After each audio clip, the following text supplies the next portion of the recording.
गठबंधन के मुखिया माननीय नीतीश कुमार जी से ही आग्रह कर सकते हैं कि शाम तक इस कंफ्यूजन को दूर कर दें। तो मैं आग्रह करूंगा हाथ जोड़ के माननीय मुख्यमंत्री जी से कि शाम तक ये जो संशय, कंफ्यूजन, ये इधर उधर, वो सब स्पष्ट हो जाए, ताकि बिहार अपने हित पर, बिहार के युवाओं के हित पर हम जो ये 4-5 दिन से चीज़ें देख रहे हैं वो खारिज हो जाए। देखिए, जो लक्षण दिख रहा है उससे तो स्पष्ट है कि कुछ न कुछ हो रहा है या होने वाला है, क्योंकि नीतीश कुमार जी की जो बेचैनी है वहाँ रहकर, और दूसरा उनका जो ट्रैक रिकॉर्ड है, तो उसके आधार पे लक्षण तो यही संकेत कर रहा है कि कुछ न कुछ नया हो सकता है।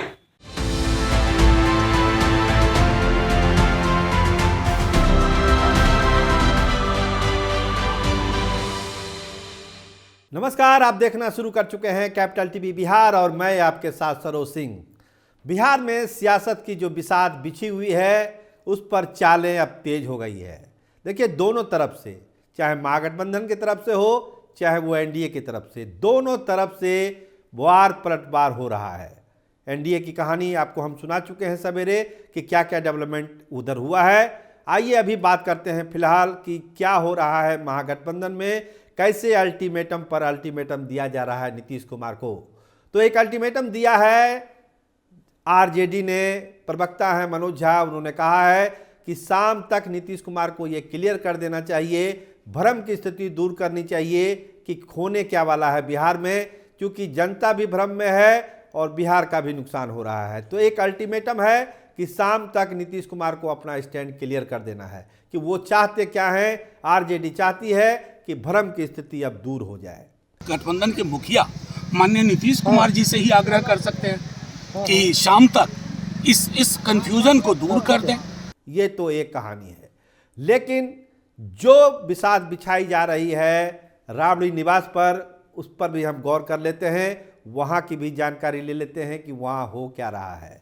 देखिए, आनन फानन में तेजस्वी यादव को बुलाया गया, लालू यादव का फोन गया, तेजस्वी यादव आनन फानन में आए हैं निवास पे। इसके अलावा एक कोशिश की गई, आज लगता है एक अंतिम कोशिश की गई। लालू प्रसाद लगातार फोन कर रहे थे नीतीश कुमार से, बात करने की कोशिश की गई, 3 दफा ये प्रयास किया गया, लेकिन नीतीश कुमार से लालू प्रसाद की कोई बात नहीं हो पाई। लगता है उसके बाद ही ये अल्टीमेटम वाला मामला सामने आया। बुलाया गया तेजस्वी यादव को आनन फानन में, लेकिन कुछ और चीज़ें हो रही है। देखिए, जो अध्यक्ष हैं बिहार विधानसभा के चौधरी जी, अवध बिहारी चौधरी जी, सुपर एक्टिव मोड में इस समय हैं। लालू प्रसाद से लगातार संपर्क में हैं, उनसे बातचीत हो रही है और आगे क्या क्या करना है इस पर विचार किया जा रहा है। देखिए, एक थ्योरी, कहानी यही कही जा रही है कि जनता दल यूनाइटेड के कुछ विधायक नाराज हैं, जो संख्या दर्जन भर बताई जाती है। कहा जाता है, दावा भी किया जाता है कि उसको लालू प्रसाद अपने खेमे में ले आएंगे, मांझी जी के विधायकों को अपने खेमे में ले आएंगे, निर्दलीय सुमित सिंह को अपने खेमे में ले आएंगे। लेकिन यहीं पर यह चैप्टर क्लोज हो जाएगा, ऐसा नहीं है, क्योंकि लालू प्रसाद को भी एहसास है कि अगर हम इस तरह की चीज़ें कर रहे हैं तो बीजेपी और जनता दल यूनाइटेड भी नहीं बैठेगा, और जो कमजोर कड़ी है महागठबंधन की कांग्रेस, उसके विधायकों को तोड़ने के लिए भाजपा कुछ भी कर देगी, जनता दल यूनाइटेड कुछ भी कर देगा। ऐसे भी कांग्रेस के बहुत सारे विधायकों की सिंपैथी नीतीश कुमार के प्रति रहती है। बार बार वो कहते थे कि नीतीश कुमार को प्रधानमंत्री का चेहरा बनाया जाए, बहुत सारे विधायक कांग्रेस के हैं।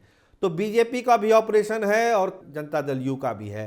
तो जो एक रोकता है लालू यादव को बिहार में तेजस्वी यादव को सरकार बनाने में, वो यही है कांग्रेस की कमजोर कड़ी लालू प्रसाद को रोकता है। नहीं तो कोई वजह नहीं कि अभी तक लालू प्रसाद अपना दावा राजभवन के पास नहीं ले जाते। ये एक कमजोर कड़ी है जो लालू प्रसाद के कदमों को रोक रही है। तो क्या लालू प्रसाद चुपचाप बैठ जाएंगे, कुछ नहीं करेंगे, चुपचाप सरकार बनते देखते रह जाएंगे? तो कहानी इतनी भी आसान नहीं है। ठीक है, एक सरकार बनाने की कोशिश है एनडीए के तरफ से, सरकार बताया जाता है 24-48 घंटे में बन भी जाएगी, लेकिन जो प्लान बी है आरजेडी का, वो हम आपको बताने जा रहे हैं कि प्लान बी क्या है, क्या कर सकती है आरजेडी। अगर ये फार्मूला जो लागू हो रहा है, जिसकी चर्चा हुई, इसकी कमजोर कड़ी की भी चर्चा हुई, वो इम्प्लीमेंट में नहीं आया, अगर कांग्रेस के सारे विधायक एकजुट नहीं रहे, चाहे वो सोनिया गांधी के स्तर पर हो, चाहे वो राहुल गांधी के स्तर पर हो, अगर वो लोग एकजुट होने की कस्में नहीं खाते हैं, एक सूत्र में नहीं बनते हैं, जिसकी पूरी गारंटी अगर लालू प्रसाद को नहीं मिलती है, तो वो तेजस्वी यादव का दावा ठोकने का ये रिस्क नहीं लेंगे, क्योंकि वो नहीं चाहेंगे कि विधानसभा में उनकी किरकिरी हो जाए। तो अब वो करेंगे क्या? प्लान बी है क्या उनका? प्लान बी यही है जो हम आपको बता रहे हैं। प्लान बी है कि अगर सरकार बनती है, नई सरकार जिसकी पूरी संभावना है, तो फिर विधानसभा के पटल पर ही सब फैसला लालू प्रसाद करने वाले हैं। बताया जाता है, जो हमारे सोर्स हैं वो ये बताते हैं कि कुछ विधायकों की क्रॉस वोटिंग करा सकते हैं लालू प्रसाद पटल पर। जब बहुमत का मामला आएगा तो क्रॉस वोटिंग हो सकती है। तो क्रॉस वोटिंग का एक औजार, एक हथियार लालू प्रसाद ने अपने हाथ में रखा हुआ है। देखिए, सोर्स बताते हैं कि एक चिंतन ये भी हो रहा है कि ठीक है, कांग्रेस के विधायकों को तोड़ दिया जाएगा, वो एक अलग गुट बनाएंगे या जो भी करेंगे, लेकिन फिलहाल तो मान्यता तो स्पीकर को ही देना है ना। अलग गुट की मान्यता हो या जो भी देना हो, उनकी वैधता के बारे में फैसला लेना हो तो स्पीकर करेंगे। फिलहाल तो सदन में जो सरकार के दावा करने वाली स्थिति है उसको तो होल्ड कर ही सकता है आरजेडी, उसमें कहाँ दो मत है। तो कहा जाता है सरकार जरूर एनडीए बनाएगा, लेकिन सरकार को गिरा देंगे आरजेडी, ये भी तैयारी है। देखिए, सारी चीज़ें गुना भाग हो रहा है, लेकिन जब तक धरातल पर कोई चीज़ सामने नहीं आएगी तब तक बहुत दावे के साथ कोई ना हम कह सकते हैं ना कोई दूसरा कह सकता है। लेकिन संभावनाओं को टटोला जा रहा है कि क्या क्या हो सकता है। जिससे हमने कहा कि तेजस्वी का दावा भी किया जा सकता है, अगर कांग्रेस के विधायक एकजुट रहने का एक संकल्प ले लें कि नहीं, हम अब नहीं जाएंगे कहीं, हमको कोई नहीं तोड़ सकता है, तब एक रिस्क लालू प्रसाद जरूर उठा सकते हैं, अपना दावा जरूर ठोक सकते हैं। लेकिन इसकी गारंटी सोनिया गांधी को और राहुल गांधी को करवानी पड़ेगी, तभी ये हो सकता है, ऐसे ये संभव है नहीं।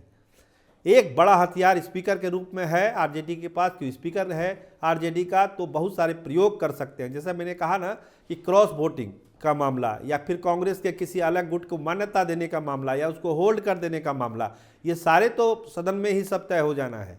तो इन सब चीज़ों के लिए लालू प्रसाद के पास अभी वक्त भी है और इसकी संभावना भी है। तो लालू यादव इस प्रयोग को भी कर सकते हैं, क्योंकि जो आज बात कही है मनोज झा ने कि 24 घंटे यानी शाम तक आपको सब चीज़ क्लियर कर देना है, इसका मतलब है कि सब चीज़ खत्म हो चुका है। देखिए, बातचीत तो हुई, आज जो हुआ, सुशील मोदी का भी बयान आ गया, विजय सिन्हा का भी बयान आ गया, उपेंद्र कुशवाहा का भी बयान आ गया, आप सुने ही होंगे, एक बार थोड़ा थोड़ा सुन भी लीजिए, देखिए क्या बोल रहे हैं ये लोग। देखिए, जो लक्षण दिख रहा है उससे तो स्पष्ट है कि कुछ न कुछ हो रहा है या होने वाला है, क्योंकि नीतीश कुमार जी की जो बेचैनी है वहाँ रहकर, और दूसरा उनका जो ट्रैक रिकॉर्ड है, तो उसके आधार पे लक्षण तो यही संकेत कर रहा है कि कुछ न कुछ नया हो सकता है। तो आपने सुना ही सारी चीज़ों को, ये सारी चीज़ें यही बतलाती है कि अब जो नई तस्वीर बिहार में आने वाली है, सरकार बनेगी तो उसको चलाना भी एक बड़ी चुनौती होगी भाजपा और जनता दल यूनाइटेड को। केवल बना देने से ही सरकार नहीं चलेगी, क्योंकि लालू प्रसाद जैसा मजबूत प्रतिद्वंदी उसके सामने खड़ा है, जो सियासत का माहिर खिलाड़ी है। कौन से हथियार को कहाँ यूज करना है, लालू प्रसाद से अच्छा कौन समझ सकता है बिहार में या देश की सियासत में।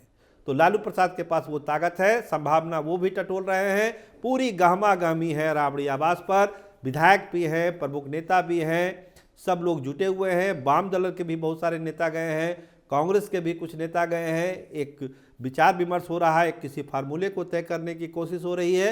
तो तैयारी इधर भी है, तैयारी अगर एनडीए खेमे में है तो तैयारी इधर भी हो रही है। कौन पहला वार करता है, इस पर सबकी नज़र लगी हुई है कि पहला वार कौन करता है। आप देखते रहिए कैपिटल टीवी बिहार, आपको पल पल की जानकारी मिलती रहेगी कि बिहार के सियासत में पहला वार कौन करने जा रहा है, कौन सरकार बना रहा है और कौन सरकार गिरा रहा है। आपका बहुत बहुत धन्यवाद, आपका बहुत बहुत शुक्रिया।